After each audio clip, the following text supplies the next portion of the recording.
It's not every day you get a call from a Girl Scout asking for help. And when you do, you just have to step up and give it your best. Teaching girls to overcome obstacles is a big part of Scouting. And in 2015, I was proud to do my part to help them out. It began with a complaint, but quickly became a crusade to make a difference. Last spring, 5-year-old Delilah Perlmutter sold 500 boxes of Girl Scout cookies and qualified for a week at summer camp. But she got turned away because there was no room. The day after you start asking questions in the morning, the Girl Scouts called me and said that they had opened a spot available for Delilah as well as the other 18 other girls that were on the wait list.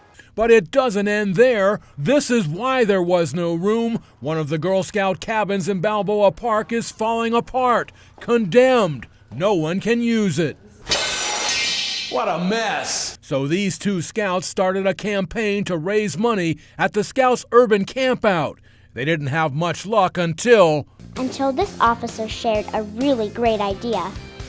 She suggested we write to you because you know how to get things done. I said, "It ain't right!" And when it was over, we helped raise $150,000 to build a new cabin here. It's still not enough, but it's a very good start. If you can help out with that cabin project, the Girl Scouts would sure appreciate it, and it might help on your taxes next year because contributions are tax deductible. That problem is still a work in progress, but in 2015 we closed the file on lots of other cases, so here's a not-so-humble look at lots of small successes. The lakeside community was promised an all-wheel skate park, but when bikes and scooters showed up, so did sheriff's deputies. It's a free skate park. Everybody's supposed to get in there when they want. The problem was a state liability law. County Supervisor Diane Jacob and Assemblyman Brian Jones got a new law passed to take care of that, and now everyone is welcome. It started right here with Michael Turko and the lakeside community. This one was a real first for the Turko files. They wanted to donate a burial crypt to Father Joe's villages, but they say for 8 years the La Vista Cemetery wouldn't cooperate. After I got involved, the cemetery got the paperwork done in a big hurry. It was a process that lasted maybe 15 minutes out of 8 years. Very simple in the end. It was, yeah. And without your help, I don't think it would have gotten done. Down in Eastlake, the issue was neglect. City officials scrapped the worn-out turf on this soccer arena, then let it sit in an ugly pile for almost a year. I was pretty disappointed when I came home and found it all torn up.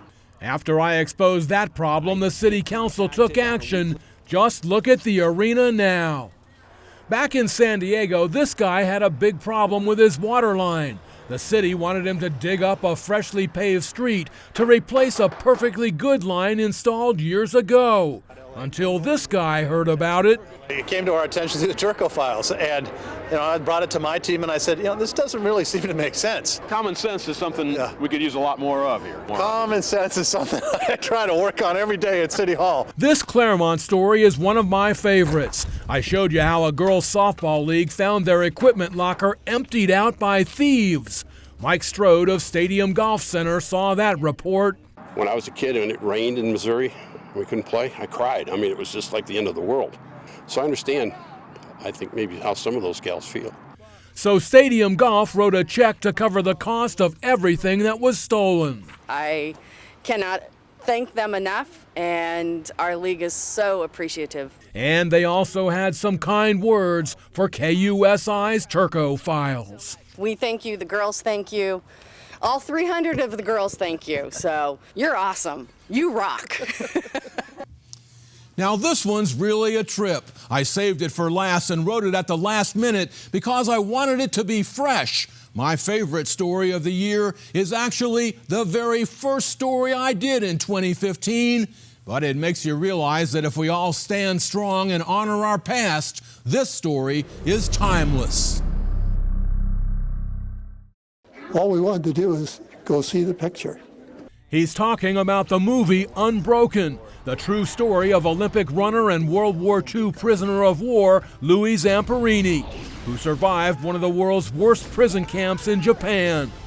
But when this support group of former POWs tried to see the movie as a group, they say they were turned away by half a dozen theaters. We were going to pay for it. We didn't want gratis, but we wanted to go as a group, and we wanted to be sure that the people who maybe were in a wheelchair or used a walker could be accommodated.